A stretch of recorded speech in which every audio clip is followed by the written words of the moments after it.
গরুটি জোড়া মাথা আছে, দুটো মুখ আছে, দুদিকে দুই রকমই অরিজিনাল দেখবেন, অরিজিনাল। টিকিট কাটার এখানে 20খানা আইটেম, বাইরে যতগুলো ছবি আছে ভেতরে সব অরিজিনাল দেখবেন। 20টা আইটেম, 20টা।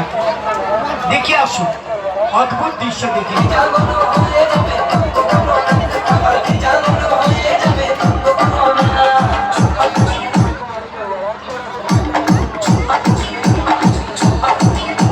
বিশেষ আকর্ষণ 20টি আইটেম, টিকিট মাত্র 20 টাকা। হ্যাঁ, মাত্র 20 টাকা। আসুন, না দেরি না করে আসুন। আপনাদের শহরে সর্বপ্রথমবার এসেছি। দূরে থেকে কি দেখছেন? কাছে আসুন, টিকিট কাটুন, ভিতরে যান, সম্পূর্ণ অরিজিনাল দেখে আসুন। দিদি ভাই, এইদিকে এইদিকে। আরে ভাই, এইদিকে এইদিকে আসুন। ছোট্ট খোকা